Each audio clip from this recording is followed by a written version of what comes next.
Hi, this is Claire again, and today we're having a look at the Pride Tarot. People who are following my videos a little bit longer already know it. It's a collaborative deck, which means many artists work together to make these cards.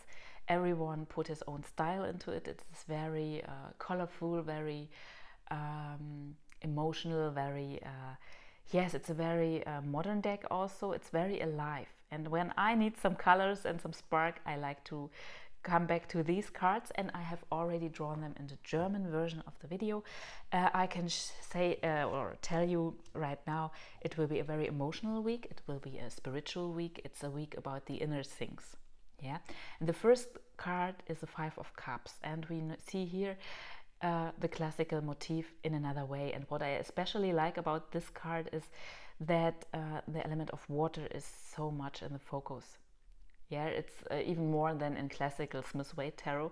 So this is something I really appreciate. And you have here the spilled cups, so to say, or the spilled water and emotions. And here are the cups that are still okay, so to say. There is something to gain. You can achieve something, but you cannot have it all. Yeah, and this is of course something that sometimes frustrates us, and you have the tear here. There is something about depression and all of this, and it's really a card about letting go, and it's about not pushing yourself, because the five, when we come look a little bit deeper on the Kabbalistic meanings of tarot, the five is the number of Mars, the god of war, and emotions and feelings and Mars, this does not go together too well. For example, you might be pushing yourself like, oh, I have to be harder, I have to be over this, all of this stuff here. You might be too harsh with yourself when this card comes up. So this card reminds me very much about the old Buddhist saying, don't shoot the second arrow at yourself, which means when life hurts you, this is the first arrow, you don't have to hurt yourself because of this. You don't have to punish yourself. You don't have to feel bad about yourself or anything. The first arrow is already much pain enough, so to say. It's hurtful enough, so to say. Yeah. So this card is not to be sugar-coated in any way. I think we can let it as it is, because I see today, I don't know what it's like in your country, but in Germany, and the spiritual fields and the esoteric people and all of them, they are very motivated, and everything has to be positive, and anything can happen. You can see something positive in it. And as much as I like positive thinking, this is simply too much. This becomes unauthentic. You know, you are just acting. This is not your real feelings. And when it's bad, it is bad. And that's okay sometimes. Yeah, I think it's better to have a bad emotion, an honest bad emotion, to feel it and to go through it. This is much more better than to play or to act like everything would be positive, and you are fooling yourself, and you are fooling people. So this is not very authentic. So it's a card to go within. It's a card of letting go. It's also a card of having a look at your possibilities that are still there, but you don't have to push yourself. Yeah, the Mars energy. Don't try to say to yourself, you should be harder, don't be such a sissy or whatever. Yeah, it's okay to have emotions. It's really okay with this card. It's not always nice, but it is the way life is, and we are grown up, so we can cope with this. And it's much more better to feel sad sometimes than to put a smile on that is fake. Yeah, especially for yourself. So the second card, and here we really go into spiritual fields. Polyphée is a very, you might know her from her other works with tarot and cards. She's a well-known artist, and this High Priestess really encompasses the night. You have the moths here. She is really about connection. You see all these lines, you see the roots, everything seems to be interconnected. With the way she designed her, she looks like a fairy queen somehow. And fairies are about, or fae are about destiny in their core. The fairy is like a fatum in Latin. This means destiny. So they are like the three Norns, for example, are also attached to this energy. You have the Urmen with the gypsies, the traditional gypsies, not like bohos or something like that, the real people, the travelers. They had these 3 ladies. In Germany we have the 3 Matronen, which means 3 mothers. And there are many, many layers of fays, of fairies, of destiny beings. Yeah, and she here really encompasses or shows us this destiny being in the High Priestess. And it's about intuition, it's about knowing, it's about getting little hints. And often when this card shows up, people are like, oh, Claire, what do I have to do? And with this card, you don't have to do anything. It comes up in your life. She is strong enough to make herself seen, so to say. Yeah. Of course, when you have a huge schedule and you are running in your life like it's a little hamster in his wheel, then it might be possible to oversee her, or to how you say in English, not to recognize her. But normally, when you are not totally stressed out, and even then, she will be made herself known. Yeah, you will see her, you will hear the inner voice, you will have a connection. Yeah, very often she shows up in spontaneous thoughts. In also, some people have told me, and I know this for myself too, sometimes you have a song in your mind.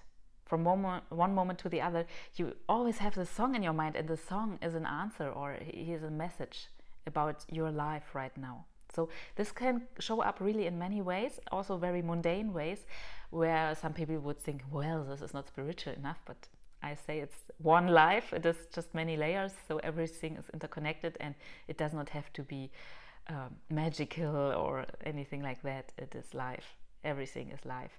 So this High Priestess is really about connection, about deeper feelings, intuition, and it is wonderful together with the Lovers, or 3rd card. They are marching for free love for everyone, free feelings for everyone. And yes, here is not the angel, the classical angel, it's the Statue of Liberty here. And here are 2 people, so we have the classical motif in it in a way. And it is about really freedom. It is about choice. It is about you can have it all. Yeah, the classical tarot is about the angel who unites the 2 people, and the 2 people in classical tarot are man and woman. And here it's not clear, and this is very clever made. So with these arms, a very clever solution for the picture. In classical, it's man and woman, and they are, of course, different, and the angel unites them. And I think I know many queer people, so this is also true for queer people. No matter which orientation or whatever, they are also different. Everyone is different, yeah. So this is about bringing it together under the angel of love, of freedom here, yeah. This is really an important card about your life, about your choices, of course also about love, but it has much more to say, especially in today's society. This card has a very broad meaning, and in my readings, most often it comes up with the topic of you can have it all. You don't have to make a choice. It's not I have to choose this or that. It is about I can take both, and I can make a good way with it. Yeah. So this is about freedom, and it is about not having to push aside parts of yourself or interests of yourself or whatever projects. You can have it all. Yeah. So this card is very positive. It is very emotion related, of course. It is like a warming you say, not blanket, it's something you can snuggle yourself into when you're sitting in the couch. This warm big fabric, I don't have the word for it right now. It's like a warm, we call this Decke in German. It's like the warm Decke you can snuggle yourself into, and these emotions will be healed and soothed, and everything will be fine. So when we put this together, it's really a week of emotions, it's a week of feelings, it's a deep week, so to say. It's really a deep week.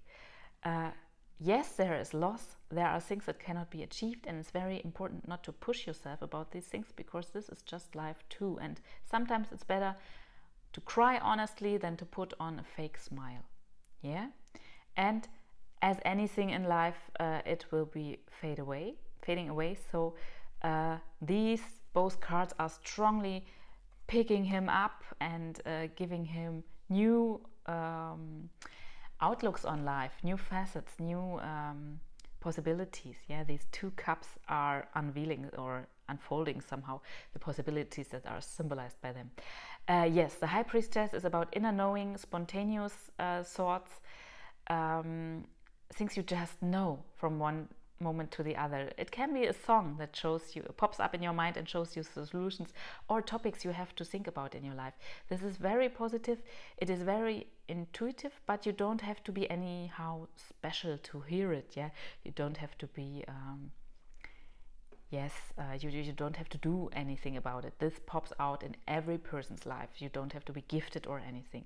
Yeah, we are all human, so everyone is wired a little bit in the spiritual direction. Not everyone in the same amount, but everyone has at least a little connection to it. So this connection will make itself seen. And please don't think this week I have to choose. There is just one solution. I cannot live my whole life or anything like that. This is not true. You don't have to choose.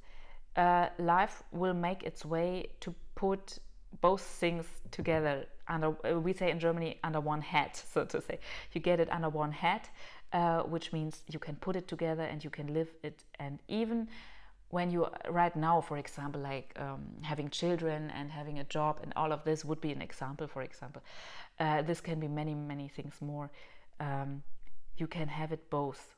There is no problem with it, because life will make a way for it.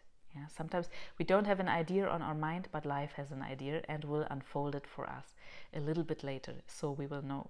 And we will definitely know with the High Priestess. Yeah, so these are the cards for this week, and we will see each other next week again.